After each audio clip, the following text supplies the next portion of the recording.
It's Wednesday, October 1st, 2014, and this is KBIA's Views of the News. Our weekly roundtable on media behaviors comes to you from the Futures Lab studio at the Reynolds Journalism Institute.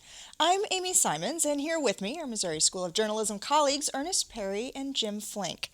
We've got a special half hour for you today. We're going to spend it talking about online commenting, the great equalizer or a scourge on society. I guess it's all in how you look at it. Fans of The West Wing on NBC might remember this clip from the Season 3 episode, The U.S. Poet Laureate, when White House Deputy Chief of Staff Josh Lyman finds himself in a tete-a-tete with commenters on the fictional website lemonlyman.com. Donna? Yeah? Sit down. We're going to post a response on the site. What site? Lemonlyman. Yeah, we got to post a response to someone. It's a bad idea. Why? You don't know these people. What's wrong with them? Nobody knows. These are people taking a very healthy interest in government. They should People be applauded. on these sites tend to be a little hysterical. We got to correct something. What? Sit down. Please don't do this. Sit down. What Josh doesn't know is that some of these people haven't taken their medication. Let's watch what happens now. That episode originally aired in March 2002, more than 12 years ago. Since then, online comments and message boards are just a part of everyday life on the internet. Ernest, the idea from today's show was actually yours. You came to me at the end of the summer and said, I think we have something we need to talk about here. Yeah, I think this is an issue that really needs to be addressed. It's sort of gotten to the point where I think the anonymity of people being allowed to comment in some of the most hateful and racist and unpredictable ways has reached a point where I think it's unhealthy for our democracy, and I think it's also unhealthy for the media, because in a lot of ways we're sort of I don't want to say exacerbating the problem, but we're enabling a lot of this kind of behavior. Well, we're going to talk about all of that and more. We're going to look at how some of these threads develop and how they end up going off the rails. We'll talk about what some news organizations are doing to try to elevate the quality of the conversation, why some are giving up on commenting on their sites altogether. But let's start by talking about the psychology of online commenters. Vanessa Hill hosts a regular video podcast for PBS Digital Studios. Braincraft is a series that examines psychology, neuroscience, and why we act the way we do. Interestingly enough, after reading the comments on some of her YouTube videos, she produced one about the psychology of commenters and why they say the things they do. Here's an excerpt from that.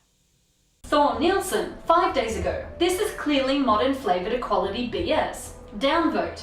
This type of interaction isn't unique to YouTube or the internet. Hate mail originally came via the post. But research suggests that the nastier the comment, the more polarized readers become about the contents of an article.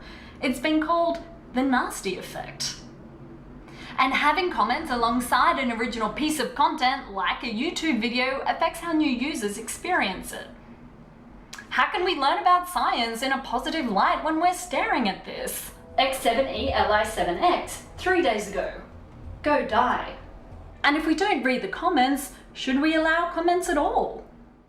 It's a rhetorical question, but a pretty good one at that. Excuse me. Yes, I think it is. I think part of the problem that you're seeing is that, and I've noticed this on the New York Times website and several others, is that you'll read an article and then over to the side, you have the comments.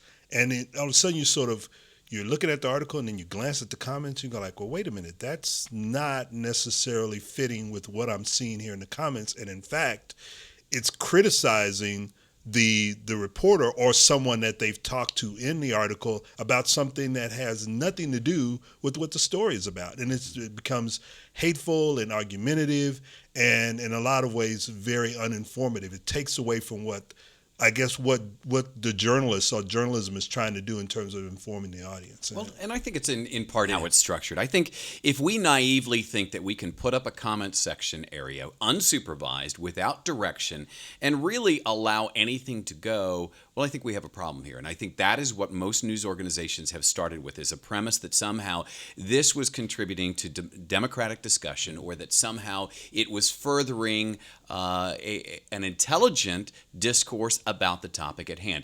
Time after time after time, on site after site after site, we have seen that that is not what the case is. So why are we continuing to sort of follow this paradigm when what we need to do is we need to rethink the model altogether? as we'll talk about in this show, some people are throwing it out, but there are lots of different avenues you can take to sort of try to amend or correct this problem. So comments aren't anything new. We've had them since the beginning of publication of newspapers, magazines, journalism in general. The idea that the public was always able to voice its opinions through a letter to the editor. But in that time and using that format, those letters were vetted. They were edited by an editor. They were chosen.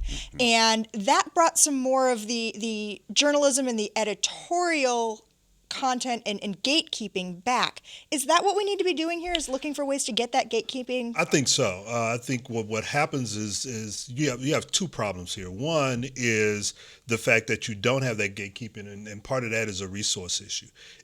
It's going to cost a lot in terms of staff to be able to have someone look at each and every one of those comments that comes in. So that's the first part. The other problem is anonymity. When you had letters to the editor, you knew where those letters were coming from because they left the forwarding address. They left some sort of, so they had a name to them, that sort of thing, people you could contact and talk to about some of the issues that they may have.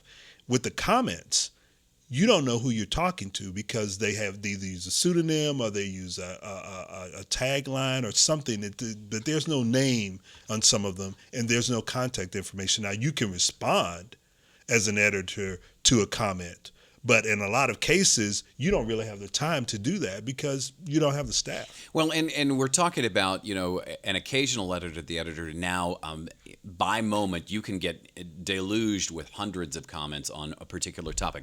Look, newspapers in particular have always had an ombudsman that sort of answered really critical questions that the community wanted to know. And I don't understand why, although it would be costly, why news organizations don't see this as critical to that sort of Hutchins Commission two-way street dialogue sort of thing that we've been talking about for 60 years in journalism.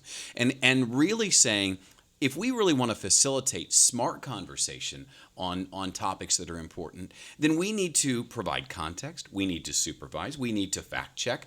Snopes came about because there was so much misinformation that appeared on comment sections that they finally said, you know what, we need a site that really fact checks the claims that are being made, because there are people that are purposefully trying to seed disinformation in these kinds of discussions. And so news organizations in particular need to quit looking at themselves as some conduit to something that doesn't exist and start to really build an infrastructure around the kinds of things that the comment sections can afford in terms of this democratic discussion. One of the things that bothers me is that, and I've seen this happen before, is that you begin to have this groundswell of comments where people are saying the same thing, and then all of a sudden you have news organizations that are having to answer these comments that, if you go back and do the fact checking, realize that they have no idea what they're talking about, but because you have this sort of coordinated effort by a group of people who are trying to push an agenda, and they're using the comment section to do birther that. movement being a perfect example of that is, once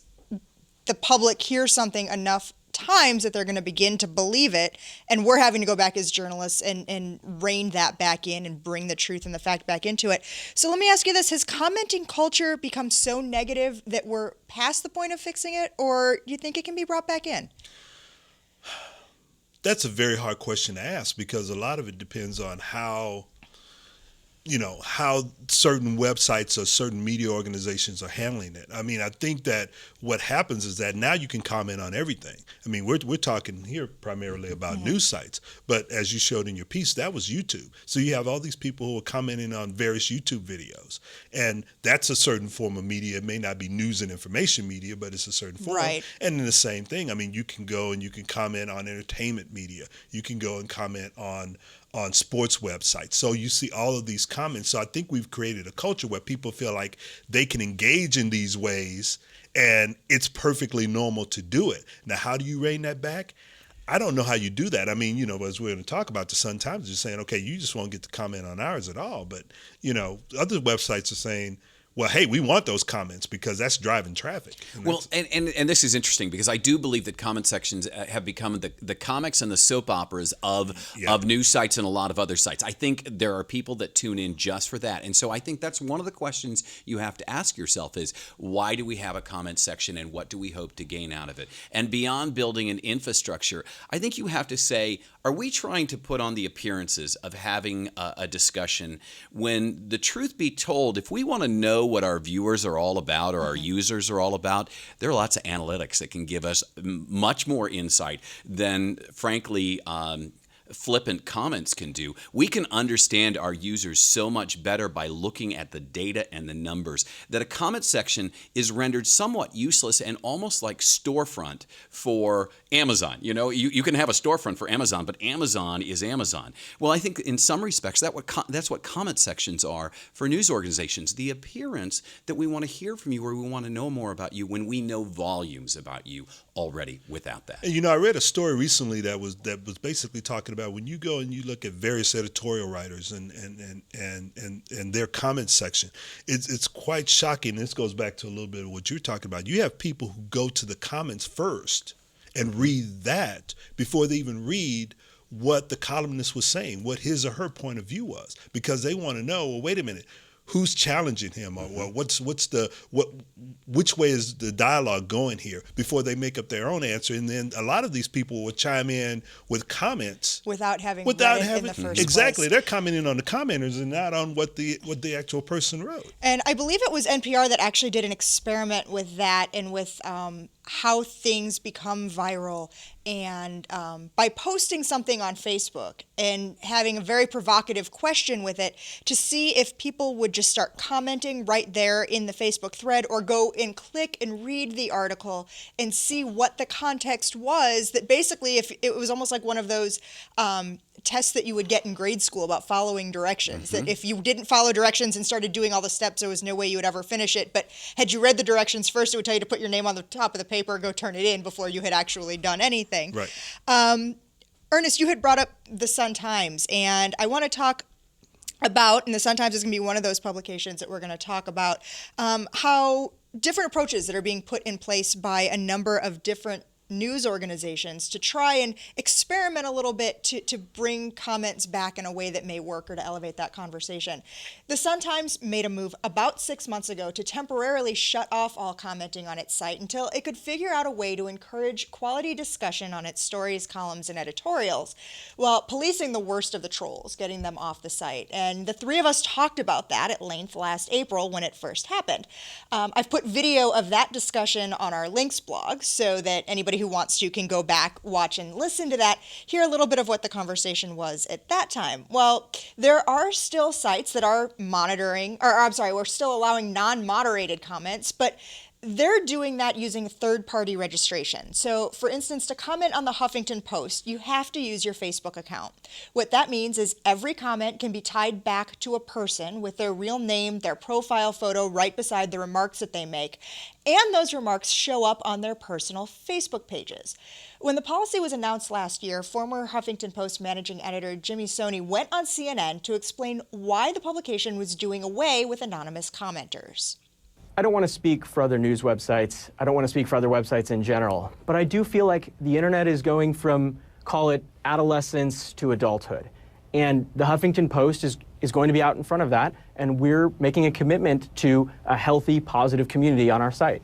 Okay, speak for the Post or speak for yourself for this matter. What does it tell us about the instant anonymity that the internet provides? Is there just something too empowering, too easy, too corrupting about it? You know, I think you'd have to say yes. What we've seen is trolls get more aggressive, more creative, more sinister. And so our response is to try to do something about it, to be proactive, to say, if you're going to say something on the Huffington Post, we want you to stand by your words. So, standing by the words, let's talk about the idea of positives, drawbacks. How do you see in using Facebook authentication to go ahead and comment? Well, I think this is one way you can where media organizations or anyone who has a website up that allows comments, this is one way that they can start identifying who these people are. And if they're not going to follow a certain policy or guidelines that the website has put up, then to pull them off. But you've got to be able to identify them and then be able to hold them accountable.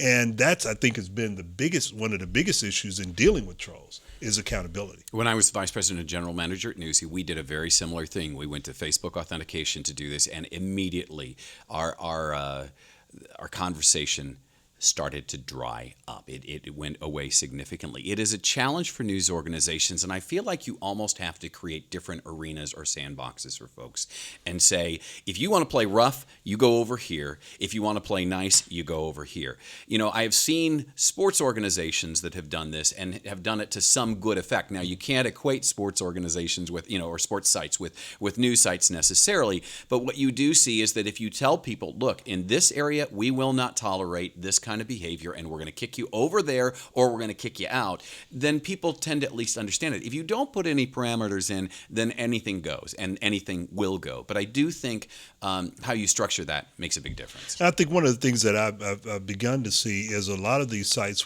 they'll go ahead and put the person's identifying marker up there, but then they'll say this post was taken away because it did not meet our guidelines. And we're going to talk a little bit later about what's going on here in mid-Missouri, and I know that the Tribune does that. Yes. It's we're going to identify you and call you out so that people can see, but we're also going to let them know that what you said did not meet the guidelines of this organization. So, Jim, when you say that when you were at Newsy that the comments dried up, do you think that was because people didn't want to put their names and faces with it? They maybe didn't want to have their bosses or their grandparents or whoever it might be see what they were saying? Or do you think it was feeling maybe alienated about having to go through another system in order to comment? I think it's a little bit of a lot of things. So I think, yes, on both the points that you bring up, yes. I think that people build an expectation based upon an experience, and then they follow that expectation. And I think when you change the rules in the middle of that, then that is off-putting for a lot of people who really do enjoy the anonymity of posting for whatever reason. And I think just like anything else, some people will post good stuff whether they're anonymous or not. So I think part of it is establish the expectation. I think part of it is it isn't as much fun. You want to engage in a very real sense, and anonymity allows you to sort of vent. It allows you to be someone that you might not be behind the screen. And so I think there's part of that as well. So, I do think there are a lot of reasons for it. I mean, I think you make a good point in that not everyone who does not use their real name is putting out venomous material on sites, but I think those who are, they just make it difficult for everyone else. And then you have people who decide they're not going to engage. And those are voices that are lost that quite frankly, I think are the ones that need to be out there. And then what you're left with is this sort of hateful, vitriolic kind of material out there, which in a way can drive people away from reading your material. Well, sometimes it's up to the user to make the decision for themselves about whether or not they're going to want to read the comments or not. And there are a number of apps out there, add-ons to browsers and things that you can download that filter out hate speech and offensive language, and some that turn off comments entirely. Is it a good thing to be encouraging audience to go away and skip the comments and not read them entirely?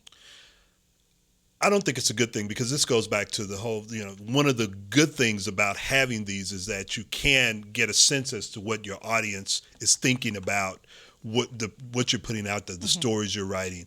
And that kind of helps you in terms of your coverage.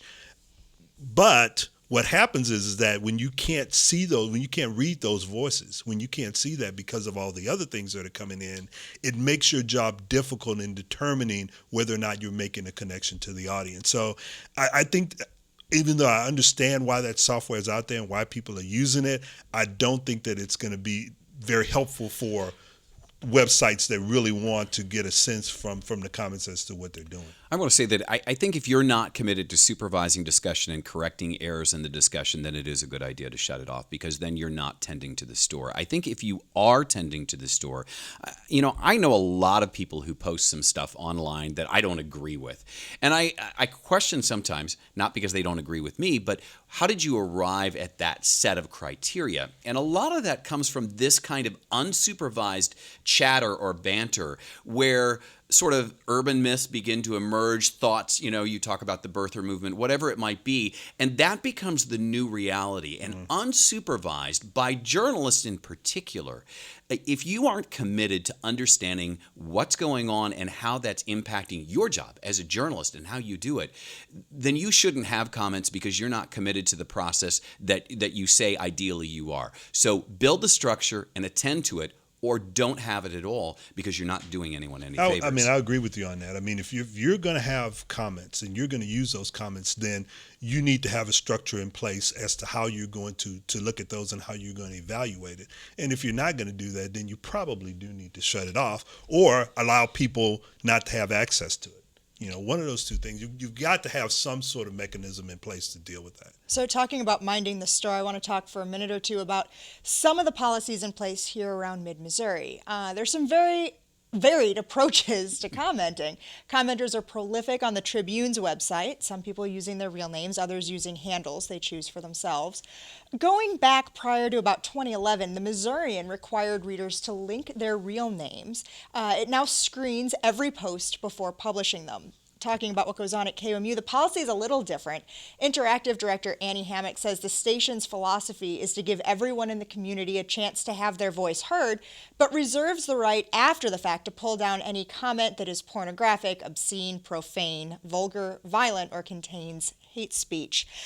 We've run into cases in which people have commented on our own YouTube channel here for Views of the News using the F word, and in adherence with KBIA's policy, I've pulled those comments down and I've spiked them. Is it worth it to lose the commenters who walk away because you do have that identity verification? If that's going to be your policy and that's what you're going to do, yes. Because, that is the criteria by which you set for handling commenters, and people know that going in. So the Missourian and KOMU, simply because of their affiliation with the School of Journalism and being learning labs for our curriculum here, they end up having much larger staffs than you would have at a TV station or a newspaper in a market of this size. So it makes it a little bit easier to moderate every single comment. How common do you think that is in other markets like this? That people would be willing to dedicate 3 or 4 people a day sometimes, because we have that many students who can.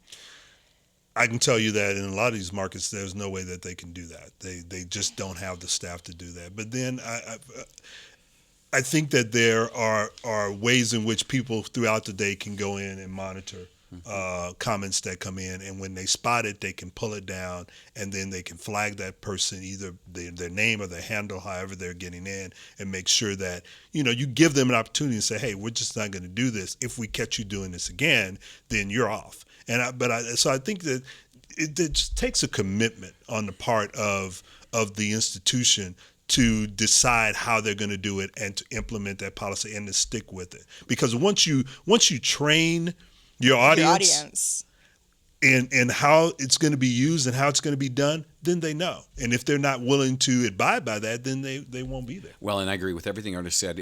The question is, what's the value? What is the true value to you as an organization? And I think you need to find really numerical ways to back up assessing that in order to make that decision. So let's take this back to our good friend Josh Lyman. What happened when he replied to a comment on lemonlyman.com? Donna? Yeah? Something weird has happened here. What? They don't seem to have taken my response in the spirit in which it was intended. Yeah. It'd be a very unusual social structure. For instance, there's a leader who seems to pride herself on her organizational skills and a certain amount of discipline. Right, that's what's called a control freak. Well, she does seem to do an awful lot of scolding. You post it in the wrong place, stay on topic, people, don't use capital letters. I don't have time to tell you twice when clearly she does have time. Is Josh delusional? Or is he actively trying to destroy the separation of powers? Well, are you? No. Then turn off the computer, shut these people up, and let's go back to work. I think I need to clarify my original post. I think you've gone round the bend. I'm dictating now. I don't think it falls under the category of outrageous to suggest that I might have friends on the other end of the avenue who have the phone number of the GAO. Let me put this more plainly. The White House can get a GAO review of anything it wants without posing a threat to the separation of powers. And I believe I'll use capital, lowercase, or Sanskrit right up until the moment the font police cuff me and read me Miranda. That'll show them. Ernest, I've heard you say so many times, do not engage. Josh Lyman took the bait there. Not so long ago, we talked about a police chief in Arkansas who went after a reporter in the comments of her stories, and she engaged and ultimately began to feel her safety was threatened, quit her job, and moved away. And the police chief wound up losing his job. She came back and is now working for the newspaper again. It's one of those things where, and you see this, you very seldom see this. Reporters will go back and engage in some of the comments. They just don't do it, because once you go in there, once you engage the troll, they've got you hooked. And it's a back and forth, and you're not going to win those arguments. And that's one of the things that this goes back to the monitoring again. You can monitor what's happening on the site without engaging in a way that begins to make it public, and no one wins in that argument. Well, and in this day of transparency, where everyone frankly knows or can find rather easily where you live, who you are, what your family looks like, it becomes a very real concern and a very real threat. And I think, this kind of goes back to the conversation we had 6 months ago. With this right comes responsibility. And the responsibility is on the people who post. The responsibility lies with the journalist. And we all need to start thinking a lot more about that and encouraging that in our mantra and our mission statement on the top of any board, which is, some of these rules that say this is not just your right, you have responsibilities that go with it. And the thing about it is, if you're going to engage someone who is coming at you in a way that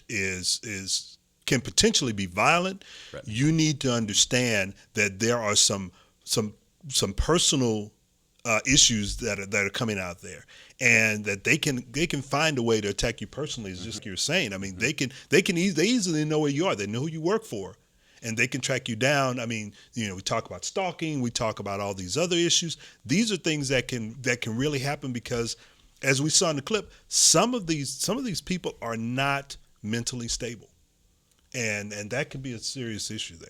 And that kind of brings back to the news organizations, or any site really, the responsibility of tracking IP addresses when there are physical threats made.